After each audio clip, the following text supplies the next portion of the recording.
Assalomu alaykum qarindoshlar, qanday ahvolinglar? Men Amerikadan doktor Mehmet deyman. Men bugun shu qon va badanda jiddiy qon yo'qolganda kelib chiqadigan oqibatlar to'g'risida qisqacha bir leksiya so'zlamoqchi.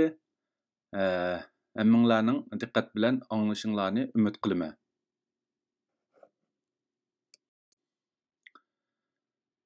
Qon hammamiz bilamiz hayotimizda nihoyatda muhim rol o'ynaydigan bir suyuqlik bo'lib, odam badanida, ya'ni badan ig'irligininki 8%ni shu qon egallaydi. Mundaqcha aytgan vaqtida badan ig'irligi 65 kilogramm keladigan bir odamda taxminan 5 kilogramm yoki 5 litr qon bo'ladi. Qonning suyuqlik qismi qon plazma deb ataladigan bo'lib, u qon hajmining 55%ni egallaydi. Qondagi hujayralar qon hajmininki 45%ni egallaydi. Mundaqcha aytgan vaqtida yarimidan sal ko'proqki suyuqlik qismi, ya'ni qon plazmasi bo'lib, qolgan qismi qon hujayrasi hisoblanadi. Undaqda qon badanda qandaq xizmatlarni o'taydi yoki qonning qandaq roli bor degan vaqtida oldi bilan men yuqorida deb o'tgandek, qon hayotimizning kapolati. U badanning hamma yeriga oksigen, oziqlik va har xil hormonlarni yetkazib, har qaysi organ, a'zo, to'qilmalarning normal funksiyasini kapolatga ega qiladi. Qon karbon 4 oksid va boshqa keraksiz moddalarni o'pka, böbrek va hazm qilish sistemalariga ilib berib, ularni badan sirtiga chiqarib tashlaydi. Qon yana yuqumlanishga qarshi turib, kasallikning oldini oladi. Qon besimi va badan temperaturasini normallashtirishda alohida muhim rol o'ynaydi.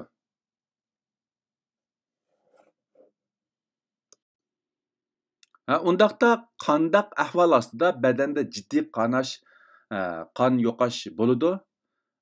Tuvandagi ahvollar tufaylidan badanda jiddiy qon yo'qosh bo'ladi. Birinchisi boshqalar uchun qon hadiya qilganda yoki qon berganda. Ikkinchisi har xil tasodifiy voqealar tufaylidan ig'ir darajada yarda bo'lganda va yoki zaxm bo'lganda. Uchinchisi operatsiya jarayonida ko'p qon chiqib ketgan vaqtida. To'rtinchisi ma'lum kasallik tufaylidan ichki qanash bo'lganda. Bo'libmi ba'zi rak, masalan qizil o'ngach raki, jigar raki yoki jigar qatibilish qatorli kasalliklarda qon tomirining yerilib ketish tufaylidan ichki a'zoda ko'p qon chiqish paydo bo'ldi va shu sababdan jiddiy qon yo'qosh kelib chiqadi.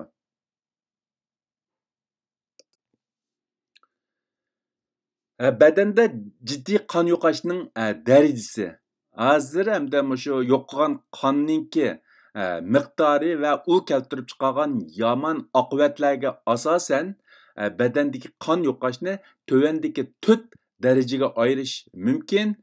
Birinchi darajali qon yo'qosh, ya'ni badandagi umumiy qonninki 15%dan tuvan qon yo'qolgan vaqtida bu birinchi darajali qon yo'qosh hisoblanadi. İkinci darajali qon yo'qosh degan vaqtida badandagi umumiy qonning 15%dan 30% orasida qon yo'qolgan vaqtida biz buni ikkinchi darajali qon yo'qosh deb ataymiz. Uchinchi darajali qon yo'qosh degan vaqtida badandagi umumiy qonning 30%dan 40% orasida yo'qolgan vaqtida, u vaqtida bu uchinchi darajali qon yo'qosh hisoblanadi.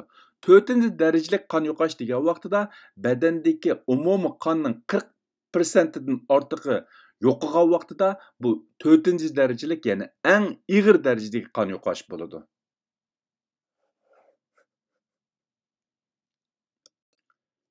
Undan boshqa qon chiqqan qon tomiriga qarab yoki qon chiqish manbasiga qarab qizil qon tomiridan qon yo'qosh va ko'k qon tomiridan qon yo'qosh deb ikkiga ayirish mumkin.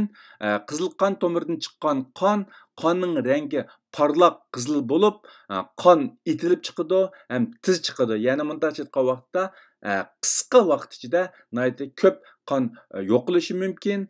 Andan keyin qon to'xtatish qiyin bo'ladi.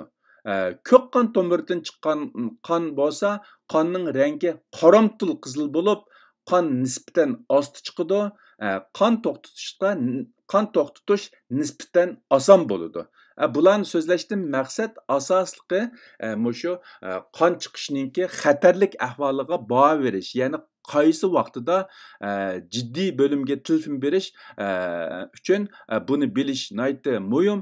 Chunki qizil qon tomiridan chiqqan qon tez chiqqanligi uchun uni texmi jiddiy qutqizishga, jiddiy tadbir ilishga to'g'ri keldi. Ko'k qon tomiridan chiqqan qon nisbatan osta bo'lganligi uchun ham to'xtatishmi nisbatan oson bo'lganligi uchun ba'zida bu xil ahvoldagi qonashni o'zimiz uyda bir taraf qilib kontrol qilishimiz mumkin. Lekin qizil qon tomiridan chiqqan qonni bir taraf qilish biroz qiyin. Shunga buni farq etgandan keyin jiddiy bo'limga, ya'ni jiddiy qutqizish bo'limga qanday vaqtida telefon berib, ularning yordamini istashni bilish foydasi bor deb qaradim.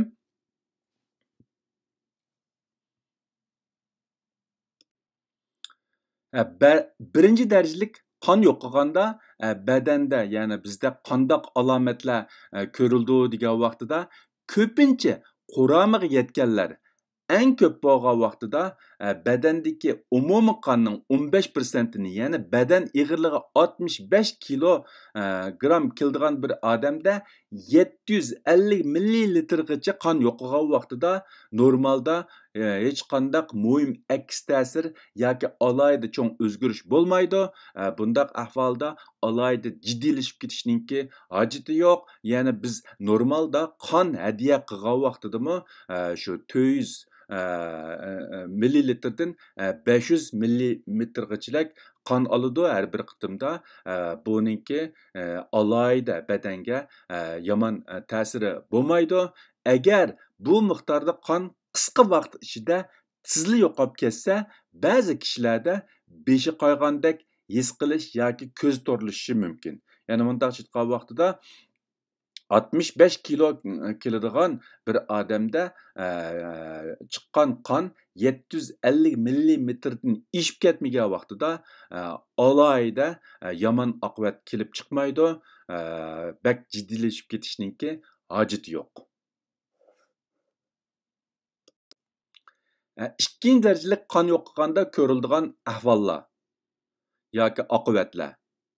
Yo'qolgan qon badandagi umum qonning 15%dan 30%gacha yetgan vaqtida ko'ngli aynishdak yenik agashma kasallar paydo bo'lishga boshlaydi.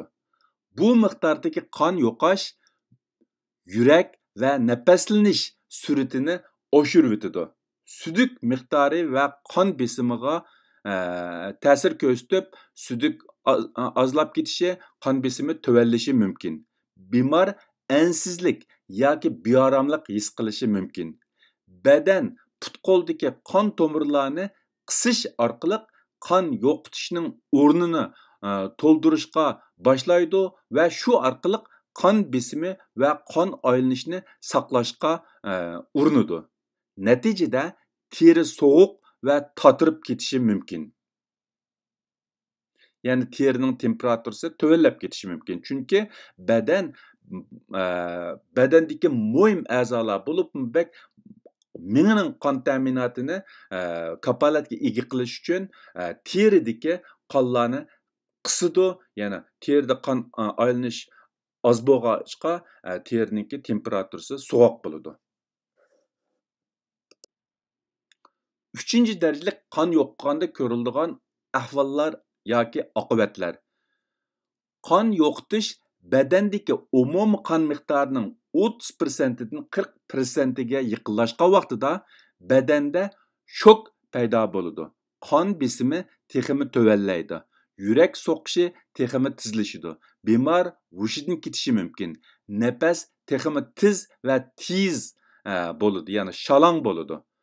Yo'qolgan qonning ko'payishiga ergishib, badanning normal qon aylanishi va qon besimini saqlab qololmaslik holatga tushib qoladi. Bu vaqtda bemor aylanib ketishi, hushidan ketishi mumkin. Bu chaqda bemor jiddiy qutqizishga muhtoj. Bo'lmasa, qon chiqish texmi ko'payib, hayoti tahdidga yetib berishi mumkin. 4-ci dərəcəlik qan yo'qolganda ko'riladigan ahvollar yoki oqibatlar. Jiddiy davolash tadbirlari bo'lmasa, badan umumiy qon miqdorining 40-50% ni yo'qotgandan keyin badan qon aylanish iqtidorini butunlay yo'qotadi. Yurak xizmatdan to'xtaydi va yoki faqat unumsiz qalayim qon so'qidi. Boshqa a'zolarmi xizmatdan to'xtaydi. Bemor bu chaqda tamamen hushsiz holatda bo'lib, agar jiddiy qutqizish tadbirlari qo'llanilmasa, bemor o'lib ketishi mumkin. Badanda jiddiy qon yo'qolganda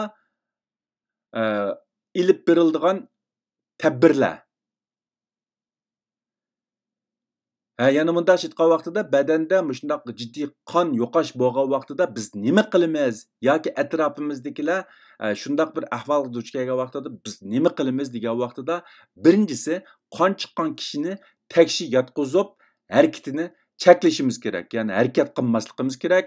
Andan keyin taksi itish orqali menga o'xshash muhim o'rinlarning qon ta'minotiga kafolat qilishimiz kerak.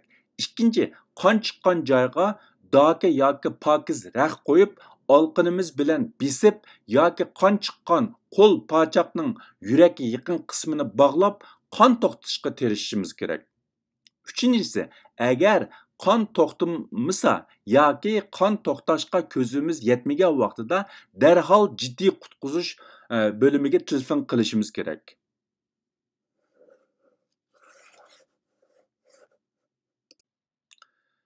Bugungi bu qisqa leksiyani men mishada oxirlashtirmoqchi. Hammanglarning diqqat bilib anglaganlarga ko'pdan-ko'p rahmat. Xayr xo'sh, Xudoga omonat. Kelar qitim ko'rishguncha omon bo'linglar.